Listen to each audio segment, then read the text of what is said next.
fetch, decode, execute cycle. Three things are happening.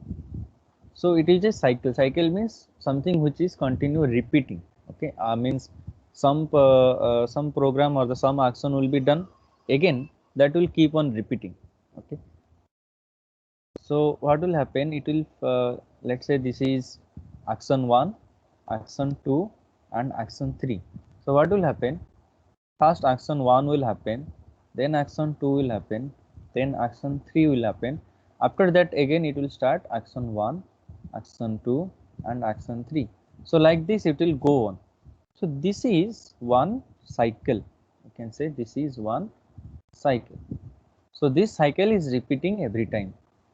So and this cycle, this process of fetching, decoding, and executing is called instruction cycle. Okay, now what is the individual things mean? Fetch means it will so you say fetch means getting something. So you say fetch the book or fetch the library. So like this, so you have to go to some location and you have to fetch some data or some value there. So that is the meaning of fetch. So microprocessor, what does it fetch? If it fetch the instructions. Okay, so what instruction it will fetch? That will be written in the instruction pointer. It will go to the instruction pointer. So whatever address is there, it will go to that address in the memory. It will fetch the data. So this is one. Second is, once it had fetched, it has got the instruction, it has to decode that. Means what has to be done with that instruction, what is written, what is the operation that needs to be done. So that will be decoded. So that is the second part. Next one is execute. Once it is decoded, then then microprocessor should execute that. So if it is a add, or it is a subtraction, or it is some transfer of data, so whatever instruction is decoded, it will perform that. So it is called, it is the execute. So three things are there. One is fetch, decode, and execute. This completes a machine cycle, or it is also called as fetch execute cycle. So fetch and execute. So in between, obviously decode is there, but sometimes fetch execute is also written. But actual thing is that fetch, decode, execute is there. So an instruction cycle, also known as fetch, decode, execute cycle or the fetch cycle, is the basic operational process of a computer. In all the computer, this is the basic operational procedure. Depending upon these three things only, your computer is working. So how fast is your computer, how advanced is your computer, this is a basic thing that happens. It has to fetch the instruction, decode the instruction, and execute the instruction.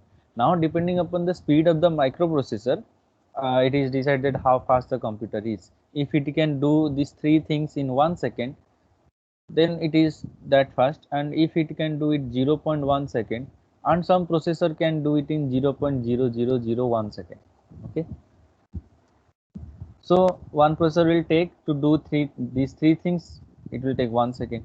So if it is taking one instruction, means one instruction is to be executed, and it takes for one instruction, if there are thousands of instruction will be written, so it will take thousands of seconds to, means particularly perform operation. So that will slow the processor. So like this, it is the processor speed. We are discussing in the initial classes the clock speed and the processor speed and all. So depending upon this clock speed, so if clock speed is say 1.4 gigahertz, that means it can generate, or it can perform different cycles at this speed. So okay, so this instruction cycle will require three operations: fetch, decode, and execute. So this will basically require three clock cycles. So instruction cycle and clock cycle are two different things. Clock cycle is just a time period. Okay, if this is the digital signal, so you can say this is one clock cycle. Okay, this is one clock cycle, but this is not the instruction cycle. So instruction cycle, so maybe it is taking 1, 2, and 3. So this, including these three, it will be a instruction cycle. Okay, so clock cycle and instruction cycle are two different things.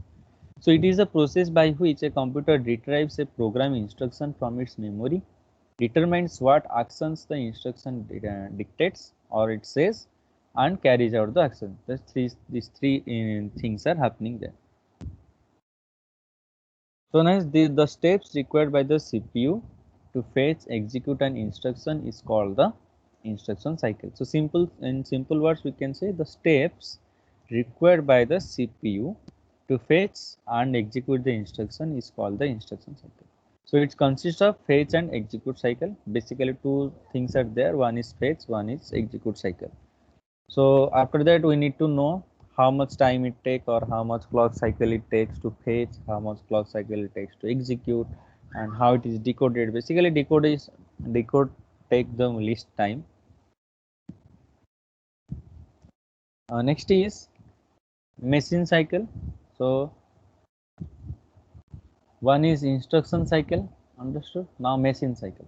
A machine cycle is time required by the microprocessor to complete the operation of memory or IO devices. So instruction cycle is to understand the instruction and execute. So let's say while executing some that there is a operation that microprocessor has to access the memory device or the IO input output device. It has to read the data or store some data there. So once the instruction cycle is completed, microprocessor will know that I have to do this work. I have to go to the memory. So for that, how much time it takes, okay, that is called the machine cycle to perform that particular operation. Machine cycle is time required by the microprocessor to complete the operation of accessing memory. Okay, so first what will happen? Instruction cycle, then after that one machine cycle will happen. So it will take, let's say, some 3 clock, and it will, let's say, some 2 or 3 or 4 clock, depending upon what is the operation, what needs to be done. Okay, a machine cycle is also called a processor cycle or a instruction cycle. Sometimes it is called the instruction cycles also. So it is a basic operation performed by a central processing unit.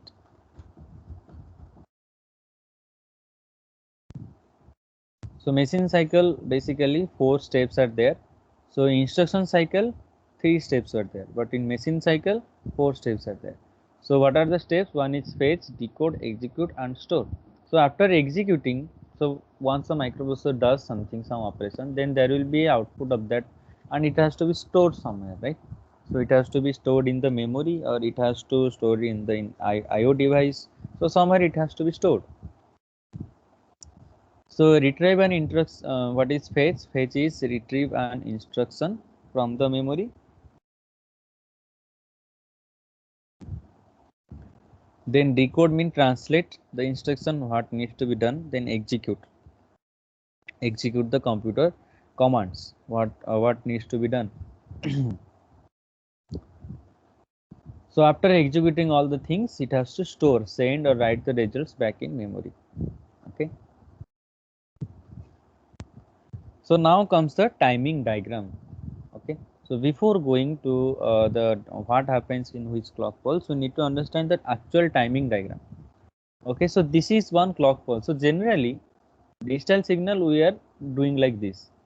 Okay, so this is an ideal case. So practically it is not possible. So this means if it is 1 and it is 0, this is 0 and this is 1.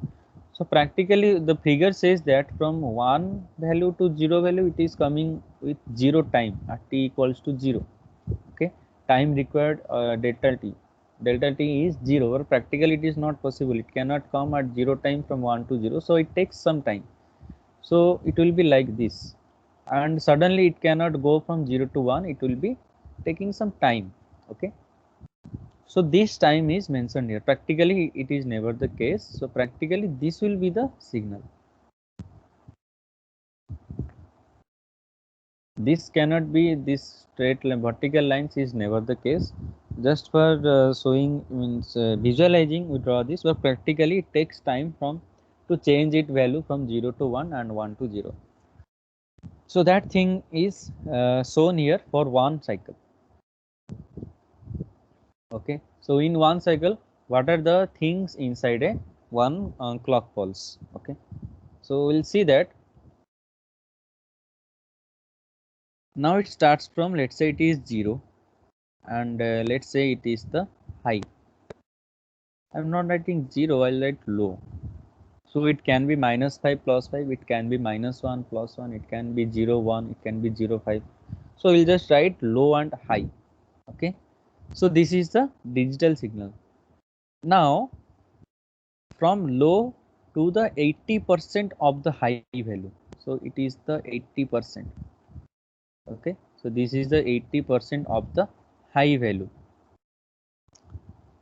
So this, how much time does it takes to reach the 80% value? So from 0 or low to 80% value, 80% of amplitude, how much time does it take? It is called as the rise time. Okay, this is the rise time. Next, after this, it will stay at the high value. Again, from high value, how much time it will take to come to the 80% of the high value? So 80% fall in amplitude. So that is called as your fall time. How much time it takes from the highest amplitude to fall by 80% of the amplitude. That time taken is called the fall time, and this is called the falling edge. Okay, and this is called the rising edge. So here also it is written rising edge this side. Okay, and again this is the bottom edge, this is the top edge. So this is the components of a timing diagram. Okay, understood? The practical timing diagram look like this. So when you say in flip-flops, if you remember the flip-flops, in flip-flops we say edge trigger. So edge trigger means when it is changing its value from low to high. So okay, this within this rise time, it will change, the flip-flop value will change. This is the edge trigger. This is the rising edge. Okay, if it is positive edge trigger, then the value of the flip-flop will change in the this region, in the rising edge region. Now what is a T state? So one clock period is referred as a T state, one T state. So T1, T2, T3 will be doing that, but one clock period. So now for easier of to show, instead of doing like this slopes, we have just drawn one vertical line, but practically all these vertical lines are like this only. So this is how you should remember and imagine. So this one time period is the T state. Okay, from 1 0 to once it is to another 0. So you know what is the time period, right? So what is the time period of a signal? From where it starts, when it reaches at that again at that point, it is the total time period of the time period or the cycle. So here it is also same. T state means this is one T state. Next is CPU burst cycle. A burst cycle consists of basically 4 T states. So we'll learn that what happens in T1, what happens in T2, what happens in T3, and what happens T4. So a CPU burst cycle or a machine cycle or instruction cycle that requires 4 T cycles or 4 T states. So like this 4, so if this is, let's say, 1 second, if this duration T state is, it is time period of 1 second, then one burst cycle will take how much time? It will take 4 seconds to complete one process. Okay, one complete cycle of process. So that's why it is written, it takes 4 T states. So now whatever your T state is, if it is how small it is, that will decide how fast your processor is. So basically it is never 1 second, it is always in microseconds or milliseconds. Okay. So you are reading that 2.4 gigahertz clock speed, right? So your processor now, when you buy a mobile, they show that your processor 2.4 gigahertz or 1.6 gigahertz speed. In your computers also same things have been written. So what is these things?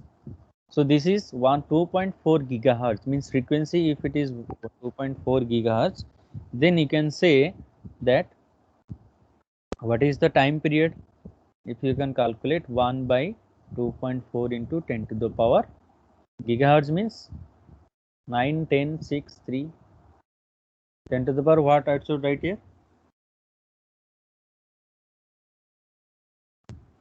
10 power 9, sir.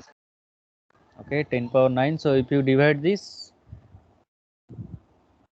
let's make it 2. Okay, so it will be 0.5 into the power minus 9 second. Okay, so one t state is this much of speed. So one bus cycle will take 0.5 into 4 into 10 to the power minus 9 second. Okay, so this will be 2 into 10 to the power minus 9 second. So one complete cycle will take this much of time. So this is how fast it is. Okay.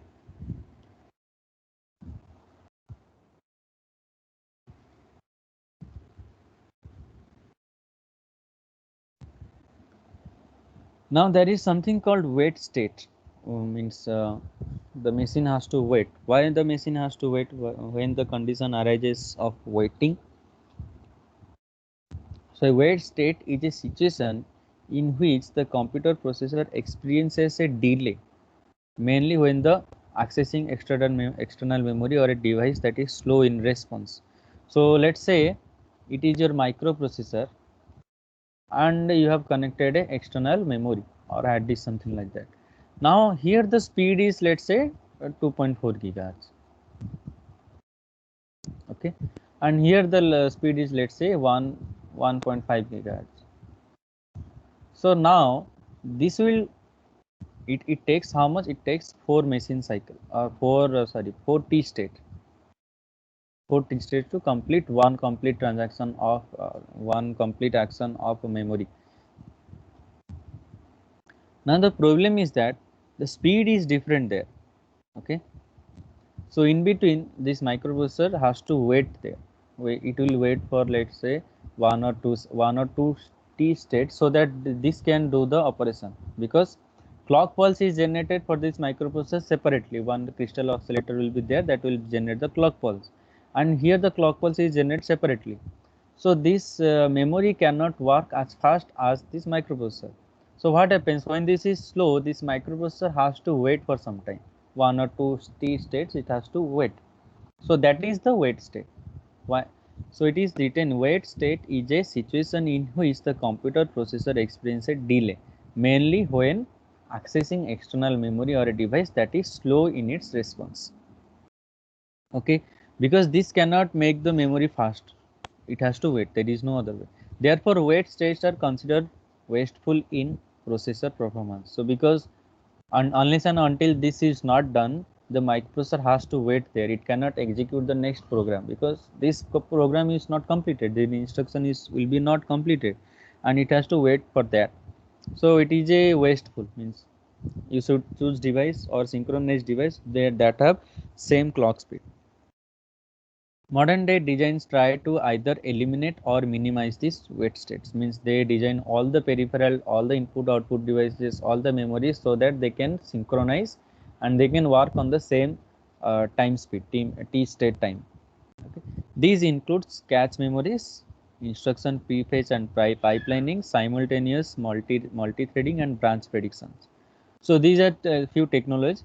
So this pipeline and prefetch. So in 8086, you know that six instructions can be prefetched, right?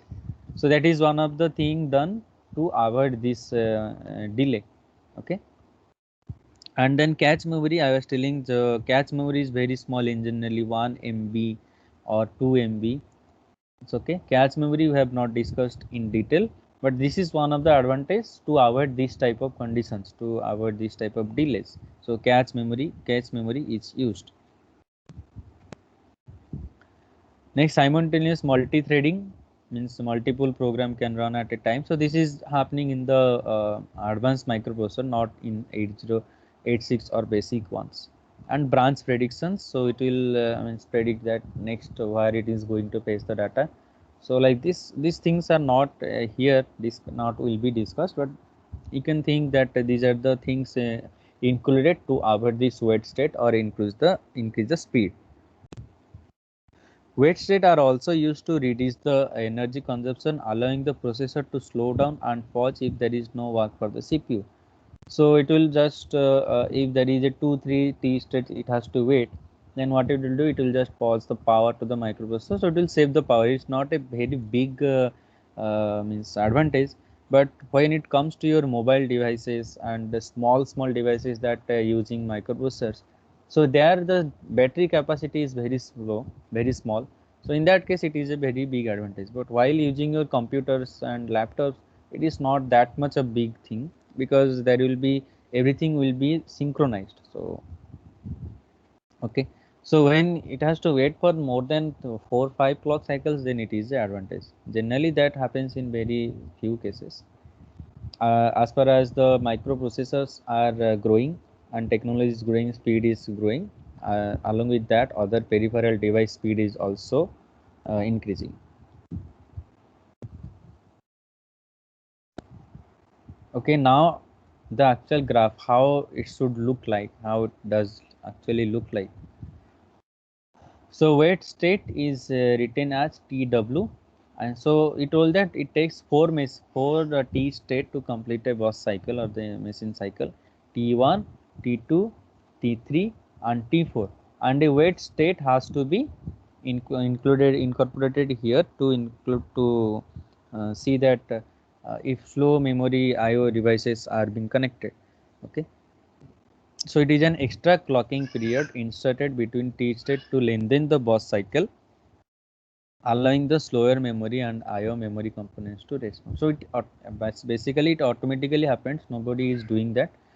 So if it is not getting the data, unless and until it is not getting the data from the I/O or the memory device, then this will stay in the wait state. So this state will be your TW. And 4 machine cycles are T1, T2, T3, T4. So this is the clock pulse. Okay. So this is the clock pulse, and this machine cycle starts from here at the middle of this falling edge or rising edge, whatever you can take, and ends at here. Again from here another clock cycle starts. So like this it goes on. This is how the timing diagram looks like. Now means what is our goal? We need to know at this particular timing what are the signals happening, what is happening to ALE pin, what is happening to uh, memory or IO read pin. So what pins, these pins are doing which type of operation, that we need to see. Okay, so the timing diagram, we'll see the timing diagram for a read operation in minimum mode. Minimum mode means the microprocessor is working alone, standalone. There is no other microprocessor is connected there.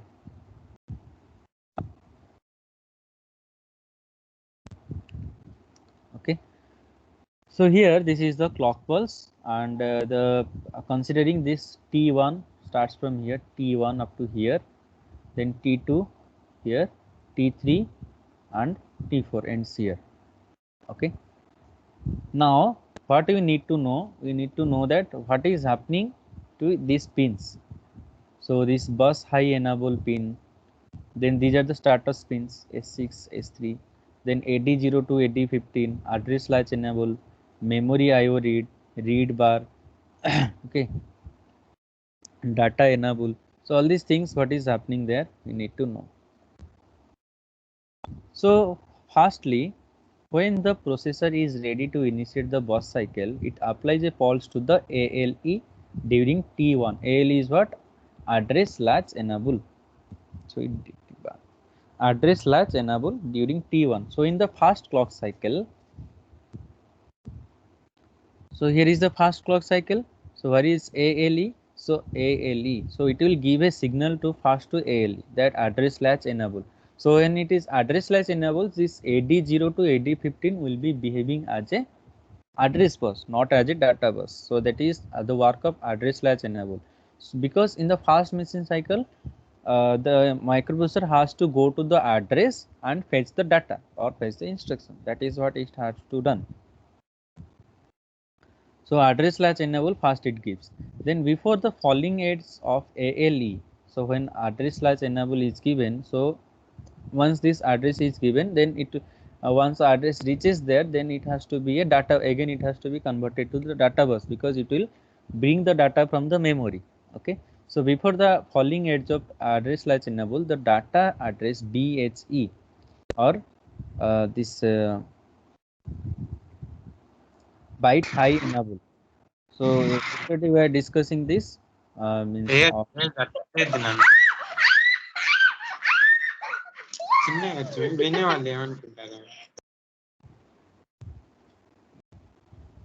so yesterday I was discussing this high odd and even bank. So there I have discussed this BHE. Okay. So before falling edge, the address BHE memory IO bar memory data enable. Okay, data enable means it will be used that now the address bus is going to read the data. So you see this ALE and data enable are complement to each other. So in data enable is 0, that means it will read the data, means now the buses are used for data buses. Now that is data transmit or data receive DT and R. So here this DTR will go to 0. 0 it will go means this read will be there, and read is there means it will understand that it has to read the data. Then read bar. So this memory read and write operation has to be happen. This read will be used if the data microprocessor is going to read or transmit. So this will be used. So this is for microprocessor data transmitter receive, and this is for memory data transmitter and transmitter receive. Okay, now DEN is high and DTR is 0 for input DT/R bar. So DT/R bar is 0 for input and DT/R bar is 1 for output. What does this mean? So this is data transmit or receive. So if it is 0, that means this receive is enabled because R bar is here. So it will understand microprocessor is now the signal is that microprocessor is going to receive the data. So okay, in the T1 all these things happens. This ALE goes high, and towards the before the falling edge all these things has to happen. All these things status has to be declared. Okay, so you can see T1 is here,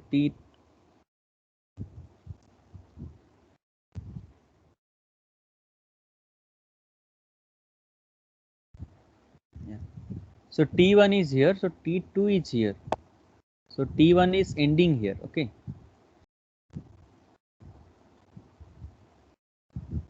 So it is not a straight line. It is coming like this. So this ALE while it was going 0, so this data enable goes to 0 means it will enable for read operation. This data and read is already high, already low, so receiving signal. Okay, and this memory IO. So this will decide that two lines have already is given, and here it is written low is IO read, high is memory read. So this is which signal is high, depending upon that it will read from the memory or it will read from the IO device. Then address latch enable.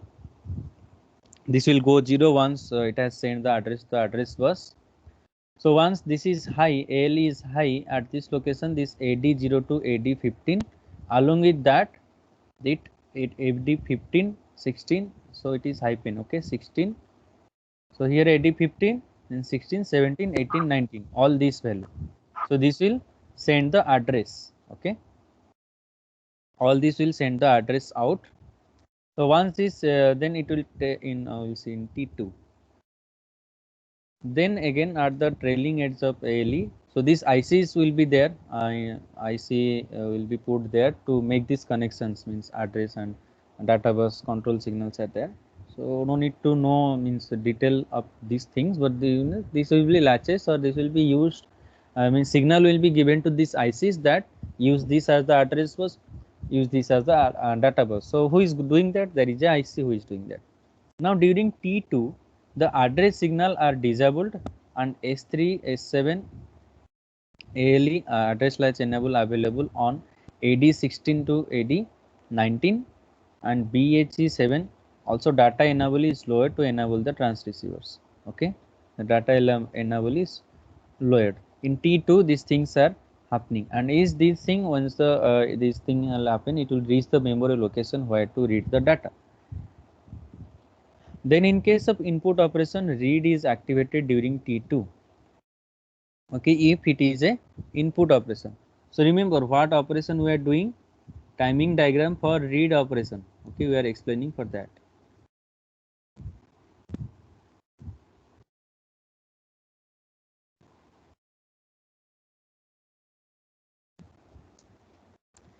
This is AD0. So in case of input operation that we are discussing, the RD read is activated during T2. So where is read? This read. So it is activated during the T2. Okay.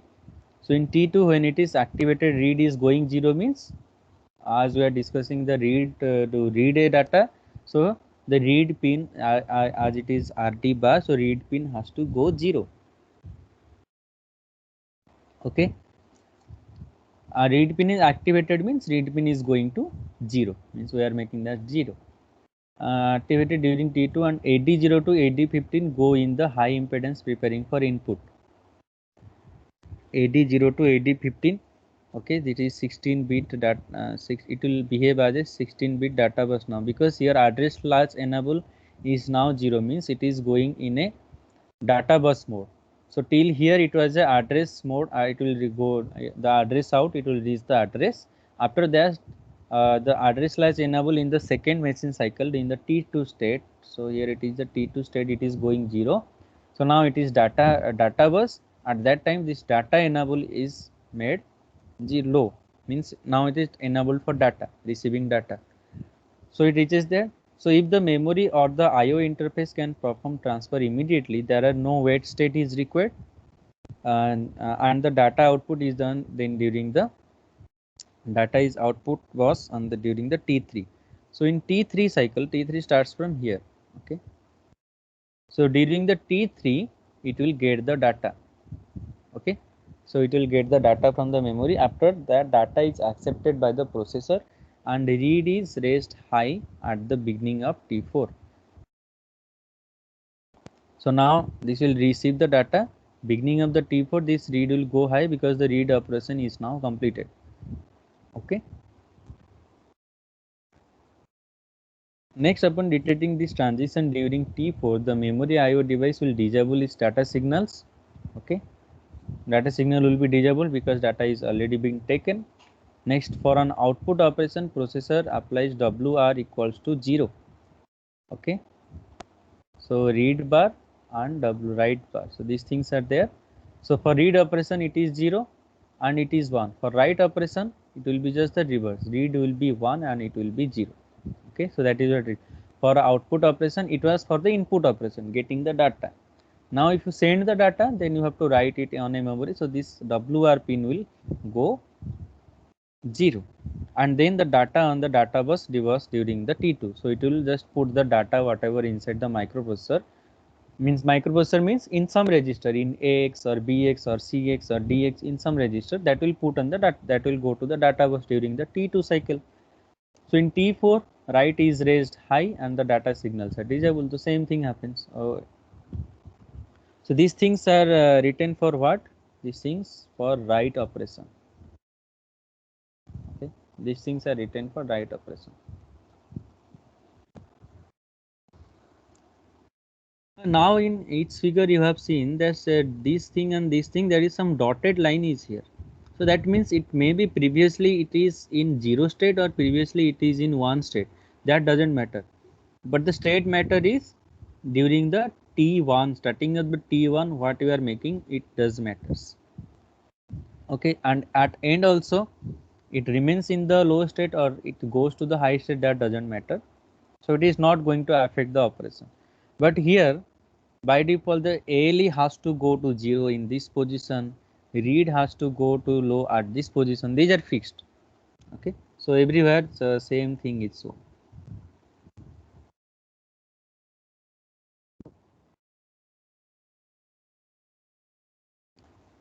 Okay, so for either input output operation, data enable is raised high during T4 to disable the transceiver. Okay, Means the transmitter should be disabled because transceiver is also taking some power and it needs control signal. Also memory IOs is set according to the next transfer. So now if it was a read operation, next it is a write operation from the memory, and next let's say currently it was working with memory. Now in the next instruction it has to work with the IO device. So that's why memory and IO bar. That's how it should be means set according to the next transfer where it is happening during the T1 state of the next machine cycle. Thus the length of the bus cycle 8086 is 4 clock cycle. If the bus is to be inactive after completion of the bus cycle, then gap between the successive cycle is filled by ideal state of clock cycle or TW. Okay, so let us end the class here, and next class will be discussing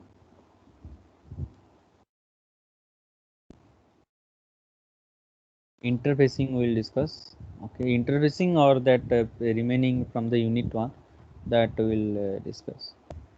Okay, in today's class if you have any doubt you can ask me, otherwise we'll end the class.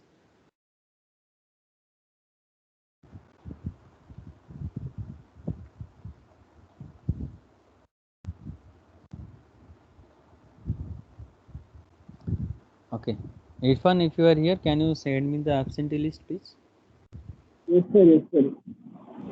Okay, so still if you have any doubt you can send me in the Teams. I will clear that before the next class. Okay, and today by evening I will share this timing diagram PDF to you in the Teams, as I shared yesterday.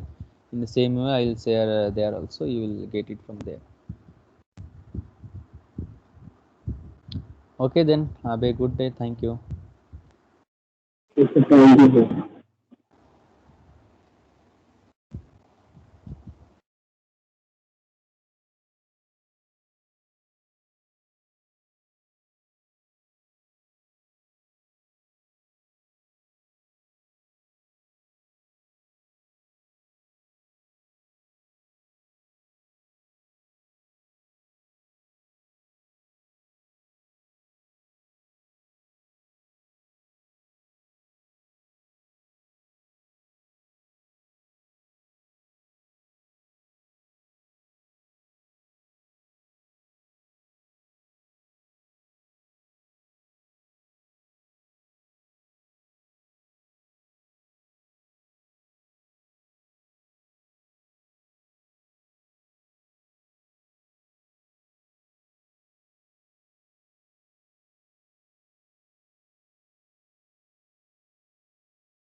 Yes, 68 people are present, remaining 14 people are absent. Okay, you may leave the class and take a moment. CR, your voice is not clear, CR. You may leave the class. I have taken attendance.